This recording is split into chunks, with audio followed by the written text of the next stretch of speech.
Raph, so we mentioned it a couple times in the show, but I think it's important to talk about this and go through your thoughts, because you are virtually wholesaling.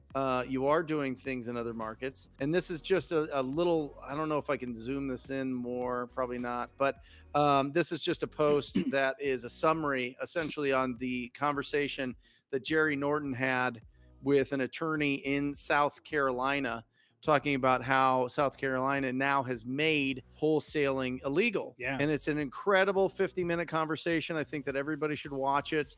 I think it's really important. I think Jerry is the forefront leader in what is coming down with any kind of regulations. He's got a whole website that shows all the different regulations and updates that on an often basis. Here's the important thing to understand. Finding great deals will always be around, but sourcing great opportunities will always be around. Okay. What South Carolina did is their real estate, the Department of Real Estate advisory board is 7 real estate agents, a real estate attorney, and somebody else. And they said, we don't want to allow wholesaling anymore, because in South Carolina, equitable interest is only established if you have the right to use the property. It's not the right to purchase the property. It does not give you equitable interest in South Carolina. Okay. So they go, how do we make sure that, and by the way, guys, watch that interview. It goes more in depth. They go, how can we prevent people from assigning a contract because of contract law, right? Contract law, you have the ability to sell an asset, which is the contract. They go, well, we'll make it so you can't do that unless you have a license. All right. This is to protect the public. Public interest is the most important thing. We'll protect the public. Okay.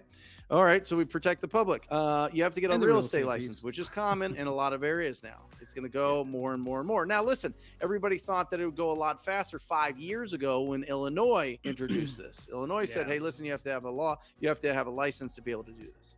Okay.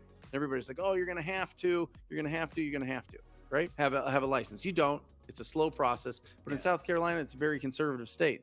If it's a very conservative state, that means that their local House and Senate pretty much pass everything through. Yeah. There's not a lot of stickiness in the local government to get different laws and things going through if everybody's kind of on the same page. Yeah, they don't venture out too much. Okay, so that's not a little, and it's not necessarily like, oh, in other states like Arizona where it's kind of like purple, kind of. It's not like, oh, well, some people like wholesaling, some people hate wholesaling, and they don't. It's more, hey, these people want money for other government programs versus this. There's only a certain amount of time that they meet, and these things take priority. They're bigger deals than this little wholesaling bill type of thing, right? So that's why a lot of places it's really slow to adopt. South Carolina is a lot faster. They're just like, whoa, anything that we want done, we're going to get done because we're all on the same page. We're all homies, and it's going to get done.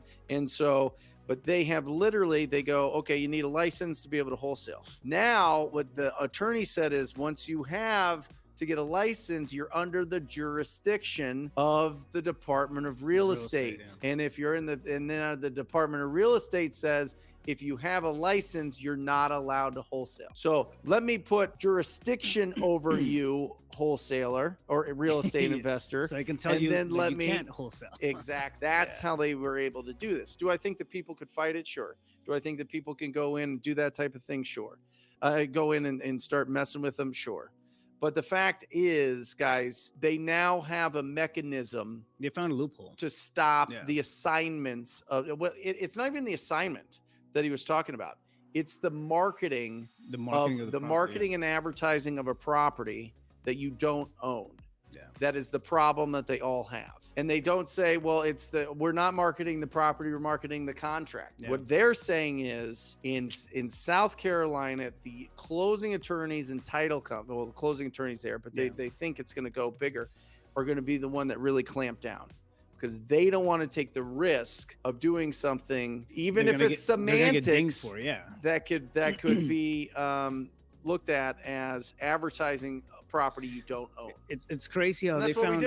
Yeah, it's crazy how they found the leverage in that the phrase, right? Yeah, the right to occupy the property as opposed to just for equitable interest. Yeah, for equitable interest. Right. Yeah, I had to drop 2 deals. I had 2 deals in South Carolina. Yep. Yeah, last week I dropped.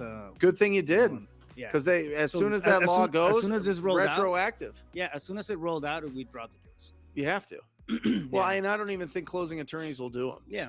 Yeah. And that's really the thing that really makes all the difference. Yeah. If the title companies get to the point where they say the risk of doing, and guys, we're multi-billion-dollar industry. Wholesaling is billions a year throughout the country. So who knows how long it's going to take? Who knows what, if it is going to go that way, if it's just a licensing thing. I mean, listen, it's a big organization. Being a realtor is a big organization. Getting a real estate license is a big organization. I mean, is a big profit center. It's a money grab, I think, on some level, but also they're using we're doing this in the best interest of the public. Yeah.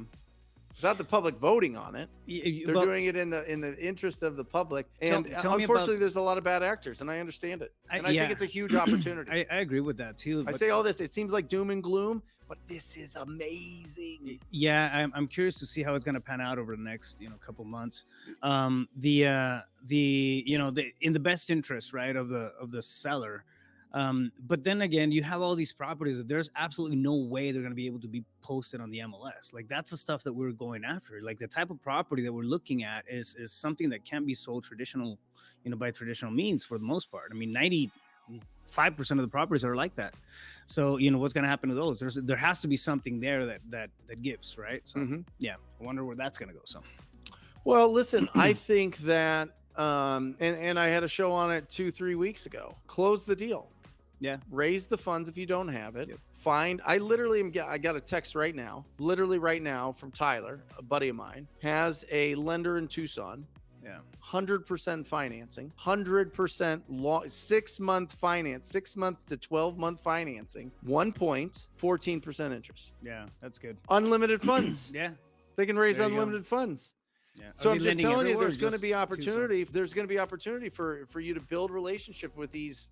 I think the hard money lenders are really going to be the ones that make out, which it gives me another feather in my own cap that says I'd rather not have a portfolio of real estate. I'd rather be the lender of the private lender to all this. This is all of my roads from a financial standpoint lead to being the hard money lender and building a fund and then getting some of that conventional financing at the 8% now, or the 7%, or whatever the Fed's at, and lending it out at 14-18% and getting a point and turning that money over and over and over. Oh, yeah. The bank always wins. The bank always wins, guys. This is a great opportunity. You're going to find more lenders that are going to lend more for experienced people that have their systems and processes in place. The best way to do that is show them the deals that you're doing. The best way to do deals is to listen to the advice on the show.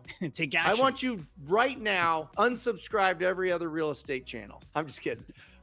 Not mine. But no, I'm telling you, just listen, we're going to navigate these waters with you. We're going to navigate it every single week, and it's going to be awesome. But it could be years. It could be years. The slow grind, process of the wheels grinding. You just have to be tapped in, man. And what happens? Something changes. You pivot a little bit, and then you adjust. I mean, but it's not going away. I don't think it's going away. I think this industry is going to be here for a long time to come. There might be regulation that kicks in and then kind of makes us jump through a couple of hoops and loops. But I think we'll look back in 10 years and we'll be like, remember when you could just assign deals? It was just the Wild West. It was wonderful. Yeah.